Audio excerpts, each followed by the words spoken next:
Now, the only remaining problem is corruption.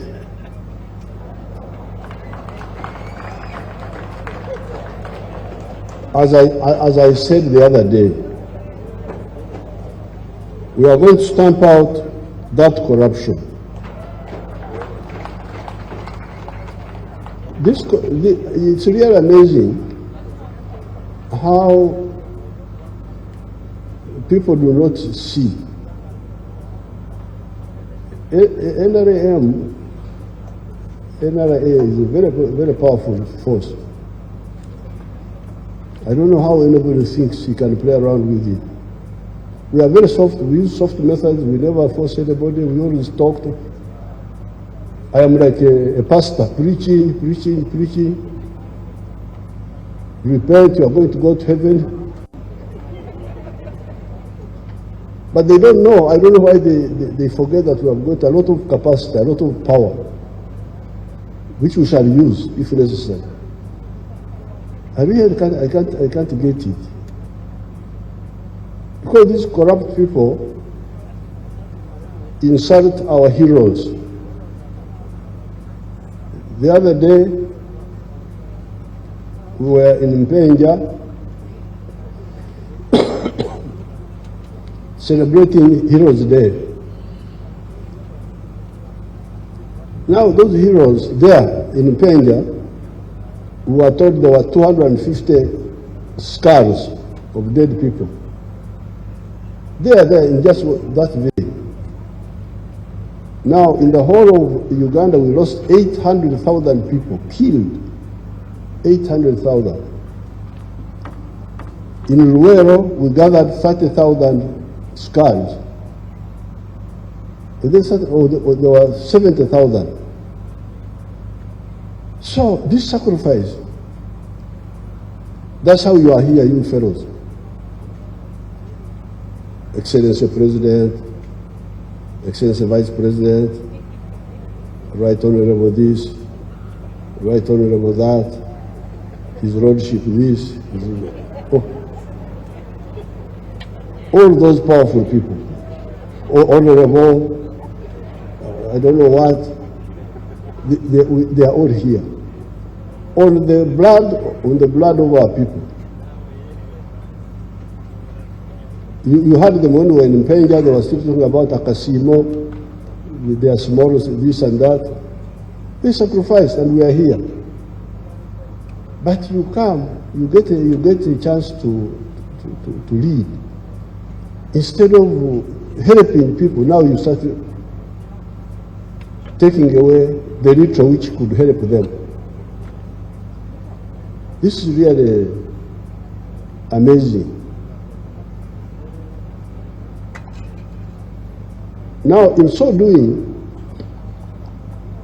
you delegitimize yourselves, because you see the Ugandans are very dangerous. When they see that you are not honest, they just leave you. But one day, they will get a chance to avenge on you. That's what happened with the groups we had here. When we got independence, all those young people, we were all young people. Mutesa was 39 years old, Obote was 35, Kakonge was 26 years old. They were all young people. Ibingira, Nechon, they were 28, they were all young people. Uganda was in their hands. Just free gift. But see what happened. Amin was 39, he was a young man. I was like their smaller brother. I was 18 that time myself. That's why I know all of them very well. But you could see how those young people messed themselves up. And how they ended up. They lost legitimacy. So when we came on the scene, we had studied all this. And we could not afford this. Now, at that time, what we dealt with was the misbehavior of the army, because that was one of the biggest problems at that time. The army, Nantagambako, they have their word, this one each of ours, Nantagambako. I don't know how you translate that. How do you translate it in English? The untouchable. The army was untouchable. But the Fronasa said no. For us, we can build a disciplined army. And we started, and the army was disciplined. Then in Semuto, 1982, two of our drunk boys went to the village and killed 3 villagers near Semuto. One of the boys was called Zabroni. So they killed people in Semuto. That was really the boundary. Whether NRA was survive or be written off by the people. So we arrested these people, these boys, Zabroni. He was actually a good boy, but he's fond of drinking. I didn't know him well, but I had not heard anything specifically bad about him. So we tried them. And the case came to the High Command. The other day, the Right Honorable Speaker was calling me former Speaker, which of course I was for 10 years. But I was also a Chief Justice some time ago.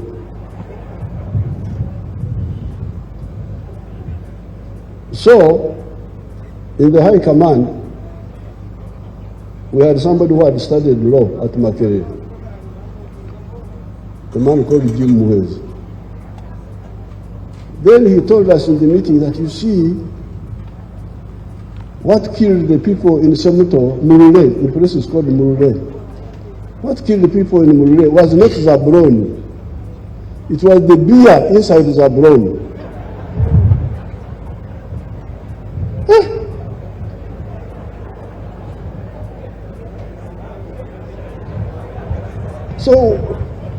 So what do we do now? How do we separate the beer from Zabroni? Because Zabroni was a Chibomora, carrying the beer which made him kill people. So what do? We have to shoot those children, those young people. Shoot them in public. This is how the NRA was built. Because when we did that, the Baganda said, Bano Barnamazima. And that was the end of all this group. UFM of Kaira, because they were talking Buganda, they were in those things. The Wananchi could not listen because they had seen Amazima. Ntibano Barnamazima. These are the people of the truth. So therefore, I want you people, especially with the Africans.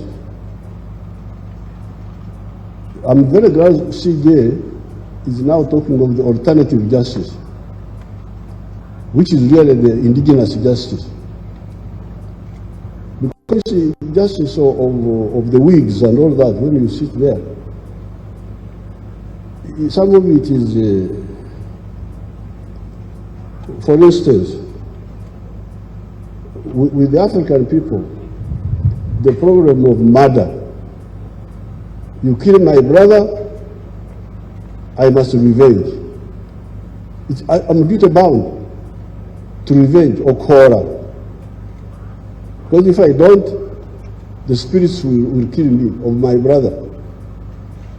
my brother's spirit, for whom I did not revenge, will go against me. So the only way you can escape revenge is Okaraba. You go back, and for the Africans, we have got restorative justice. It can be punitive, retributive, but it is also provides for restorative. To say, okay, please, don't revenge me. Let's sit down.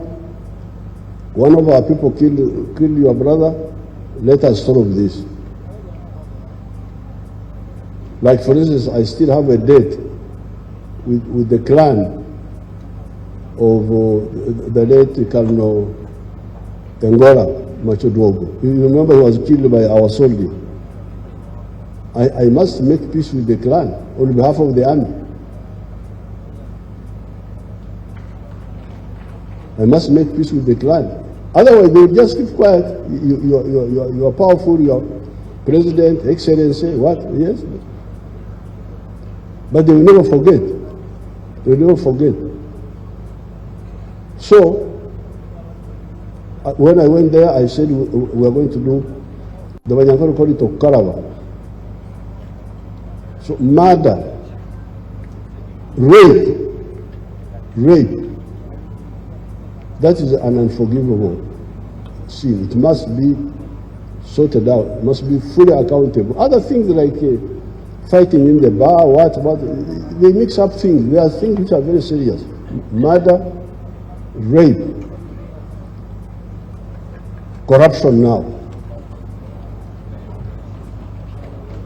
Corruption is very dangerous.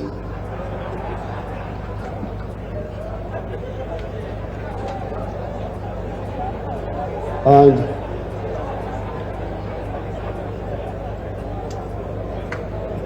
don't involve me in your struggles with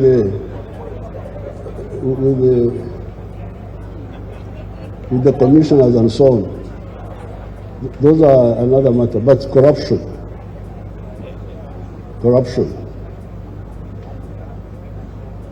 So these three, murder, rape, must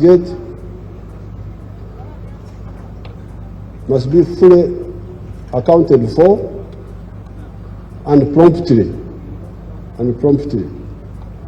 So therefore, you should be very careful with some of these concepts. Some of them foreign, but some of them distorted. Like bail. You emphasize bail. Why do you emphasize bail? Why don't you emphasize trial so that we get the truth? That's what you should emphasize. Because when you talk of bail, you are playing in the hands of the enemy. The Banyankore will say, when the Banyankore said that, we are finished. He spent one night and came back. There was nothing, in other words. So he would not see your justice. You are talking justice that freedom in the constitution, what? That's not, that's a foreign concept. It's not our concept. Our concept is a dog that steals pays with its back. So you must handle it quickly and decisively. Those concepts are very dangerous because they separate us from the people. There is another one. There is another one which says, I can come to court and keep quiet. Really? I keep quiet. The Banyankore say, he is a thief, he has nothing to say. So I don't know how those people evolve those concepts. But please, here we should deal with our situation like we dealt with the issue of Zabroni. That's how the NRA was saved. Otherwise, we would have been finished. In Uganda, people would have lost confidence in us, and it would have been very difficult to recover. Because there we had a chance to show who we were, and we did it. And that's how the NRM was built up. So the NRM of today, please. First of all, I'm surprised that really people can dare what I hear, these ones, but who do those people think they are? We are going to smash them. We have the capacity. Now that they have attracted our, because me, I never concentrate on those things myself. But now that they don't listen, we advise, you have now attracted our attention, our full attention, you will see. We shall crush this treachery. This is really a betrayal, and we are going to finish it. Now, the borrowing. I'm glad the minister explained these newspapers with their radios, they create panic among you people. Debt. We actually had a very low debt level until Corona. Our debt GDP ratio before Corona was 30%. Very low. Some people pushed, and we found we had reached 40%. But I don't believe in borrowing. My view is that I don't believe in this borrowing. I believe in cutting our cloth according to our coat according to our cloth, and that's what we should be doing. Now, finally, the talk of external shocks. External shocks. Which one is now? That there was a war in Ukraine, and that you are importing wheat from Ukraine and Russia, and now you are going to die. Hey, but why don't you eat muhogo? You remember I said to you, why don't you eat muhogo? Why do you eat wheat in the first place? Me, I don't eat wheat. I don't eat rice. I have my foods. For the last 80 years, I have my foods. The only time I ate rice was when I was in Tanzania, fighting Amin. So the external shocks, which one is now? Now the only one we have is petroleum. That one we are still importing from outside. Very soon we shall have our own petroleum. So therefore, let's concentrate on our strength and stop all this diversion. With these few words, I congratulate the Minister of Finance. He has done it now very well. I have nothing useful to add.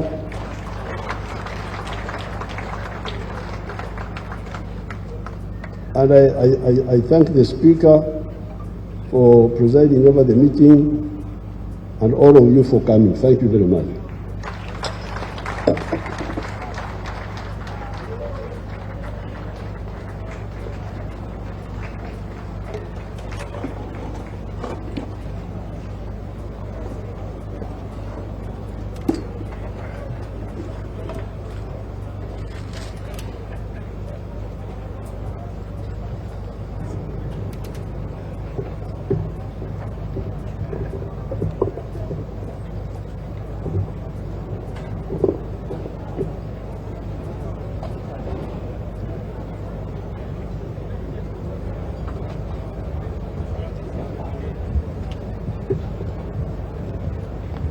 Your Excellency, I want to thank you so much for fulfilling your constitutional obligation of delivering a successful budget speech. As legislature, we reiterate our commitment to apply its mandate in the realization of a progressive intention for the country and its citizens, and we still pledge that whenever we are needed, we'll be available to do whatever we are required to do. You have our unwavering support as legislature. Thank you so much for honoring our invitation. adjournment. Once again, I want to thank you, Your Excellency, and Mama, and all the dignitaries that have been able to make to here. We want to thank you for honoring our invitation. We also want to request you, as we finish this special day of the President delivering the budget speech, national budget speech, we want to invite all our guests to Serena for an evening. You're most welcome, all of you.